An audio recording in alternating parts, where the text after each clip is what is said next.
Hey guys, welcome to my fantasy team review video for round 8, and yeah, that was another very interesting week of fantasy. I haven't quite seen a round like that, to be honest, before. Just the amount of primos that pumped out these monster scores. We're talking 160s, 170s, and just for it to all happen in the same round, it was just crazy. And unfortunately for myself, I still put up a pretty disappointing score of 22-10, I think, considering I had four players that scored 160 plus, but still only scored that 2200 this week, which is probably around 150 to 200 below par. I think for most coaches out there, and yeah, my ranking kind of held my ranking sitting at around 21,000. So, look, not having a great season. It's probably going about as well as the Big Ant Studios and their release of AFL 23 over the weekend. It just hasn't worked whatsoever this season so far for myself, but yeah, we keep on soldiering on, moving forward, and yeah, still enjoy playing the game. So yeah, now I'll do a quick review of my team and how it performed in round 8, starting off with the defenders. And yeah, Nick Dacos posted his lowest score of the season to date with an 84 this week. And yeah, if you're watching that game, you would have seen the Swans put heaps of attention into him. So look, to actually score 84 in the end, for that to be his kind of bad game, definitely take that from him. Sicily, he's been a little bit frustrating of late. James Sicily just quite hasn't been what he was in the opening couple of rounds. So we'll definitely need a little bit of a lift out of Sicily moving forward. Jack Zeeble now, this was quite something from Zeeble if you were tuning into that game. Terrible game of footy, but if you're watching that game from solely from a fantasy perspective, you would have absolutely loved what you saw from Zeeble, particularly during that first quarter. He took 8 marks, and it just felt like North Melbourne went out there trying to get Zeeble to break the fantasy points record or something like that. It was just crazy, and they just looked for him at every opportunity. And yeah, he continued that on in the second half and posted that massive 168. So absolutely awesome to watch. One of the great fantasy games of all time there from Jack Zeeble, to be honest. Angus Brayshaw, he just continues to be a major disappointment for me this season, and yeah, it's quite hard to imagine that I could have just started with Jordan Dawson at round 1 for basically the same price. So huge sliding doors moment there. It's just been absolutely a frustrating ride owning Angus Brayshaw this season. And then Alex Chinchotta, he was great once again. Another 75 plus score from him. He just has a great role for the Blues and hasn't put a foot wrong whatsoever since he debuted a couple of weeks back for the Blues. So he continues to go really well for us. And then Chase Jones. Yeah, not much more I can say about Chase Jones. It's just a terrible pick. I just have no clue why I fell for a guy like Chase Jones in fantasy. So he's one that I'm looking to trade out this week. Just terrible pick. Moving on to the midfielders now, and starting off with Tim Taranto. He's just been consistent for us in fantasy this year. Took his score as captain in the end of 117, so that was very solid. Caleb Sarong, slightly disappointing again from Sarong. That's his second straight week without turning up, so hopefully can find that ceiling again in the next couple of weeks. Sarong. Rory Laird, he was solid in a tough matchup against the Cats, so definitely take that score from Laird this week. And then we have the Bont, another awesome game from him. He's probably in the best form of his career right now, to be honest, the Bont, and he's actually starting to translate that into huge fantasy scores. So yeah, he's going absolutely super for me at the moment.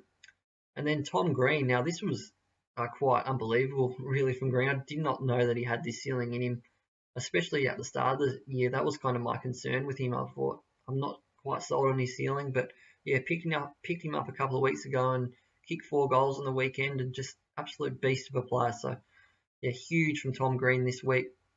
And Will Day, actually brought in Day this week. That's the first week I've owned him for the year, and not surprised he posted his lowest score of the season to date, but yeah, still take that from him every day of the week there. And then to the rookies, Will Ashcroft, a little bit quieter this week compared to last week, and he's close to maxed out in price now. So I think either now or the next couple of weeks is not a bad time to actually move him on, and he's out at that right price now where we should be able to grab someone quite decent for him there. So look, he's definitely one on the trade table, I think, now, Ashcroft. And then Blake Jury, he looked really good actually on debut for the Roos. He brought him in this week as my rookie downgrade, and it didn't look out of place at all. So yeah, if you don't have him, I'd definitely recommend bringing him in this week. And then to the bench, Darcy Wilmot, kind of not a great score from him there. So he's also maxed out in price and is someone that I look to move on very shortly. Onto the rucks, Marshall, he was solid enough. And then Jared Witt, 78 this week. And yeah, this is just an absolute disaster of an area for myself and my team at the moment. Just this R2, R1 position, not owning Tim English is just an absolute pain, costing me about 50 points a week, to be honest, at this stage. And definitely my biggest mistake of the season, not starting Tim English. So, look, I definitely could look to fork out the cash to trade Wits to English, but I just think the ship's kind of sailed on that now. I just have to cop it. And if I did happen to do that, it just sets my team back, and I'd have rookies on my field for a long time yet. So I just have to roll that now and just hope Wits can start pushing 95 to 100 and just limiting that points gap between himself and Tim English. And lastly, onto the forwards, where we started off with Josh Dunkley on Friday night. Just an absolute monster score from Dunkley. Kind of the complete game for a midfielder, to be honest. He kind of played a nullifying role on Patrick Cripps, but just got his own footy at the same time. And he hasn't quite had an amazing season, hence why not many of us threw the VC on him on Friday night. So hats off to anyone who did. That definitely had a leg up on the rest of us if he took that 172 as captain. So yeah, hopefully can build on that moving forward and become that genuine sort of captain option for us moving forward. Josh Dunkley. Connor Rosie, 96, kind of just does what Rosie does, very consistent. And then Errol Goulden, he was my fourth player that scored that a 160 plus score this week, and I didn't really know he had that ceiling in him. We saw it in the preseason, but we haven't seen anything like that over the first 7 rounds or so. So that was an awesome game from Goulden this week. Harry Sheezel, 2 points short of a ton this week, but yeah, he was great again. Continues to play a fancy-friendly role off half-back, so no need to look to move him on whatsoever.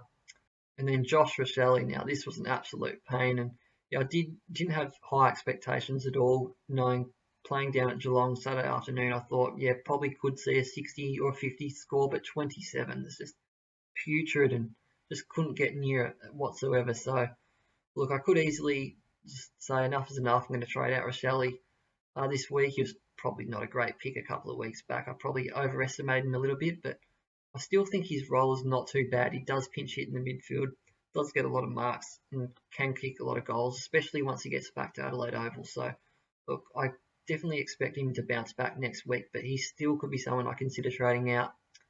And then we had Alwyn Davey there. I ended up kind of taking on Pedlar's score of 45, which I could have taken, lost 11 points there. So a little frustrating, but yeah, what can you do? So in terms of the trades I'm looking to make at this stage, heading into round 9 now, I'm still a little bit undecided as to what I'll do yet, but someone that I'm really keen on, really high on this week is Callum Mills. Now, I just think he's reached his rock bottom price now at 800k. You won't get him any cheaper than this for the rest of the season now. We obviously saw what he did last year. He was a definite top 8 mid, and this year he's been a little bit disappointing. He's kind of been playing a lot off half back, a little bit of wing, so he's just been thrown around a little bit, but on the weekend, he looked like he was back to that old role that we saw last year in the midfield, and he scored that 110 this week. So I think he's a great buy this week, Callum Mills, and definitely someone that I definitely want to jump on quickly. So how I'll do that is looking to downgrade Luke Pedlar, bring in a rookie there. Hopefully someone's named there. I've brought in Fahey at the moment just as a placeholder, and then I'll look to move Chase Jones on. He's been very frustrating for me. Definitely need to move him on and bring in Callum Mills there.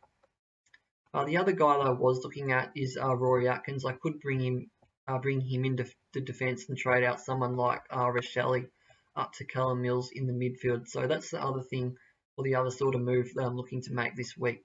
But yeah, Callum Mills is the guy that I'm very high on this week, and I'll definitely look to bring him in unless there's any major team carnage this week. So in terms of captains that I like this round, obviously Tim Taranto Friday night against the Cats. I'll definitely chuck the VC on him there. Hasn't gone below 100 and is just kind of that safe 115. So I'll definitely recommend to anyone out there throw that VC on Tim Taranto. Then if that for whatever reason doesn't work out, I think Tom Green is the man this week. Plays Sunday Twilight, I think, against the Pies.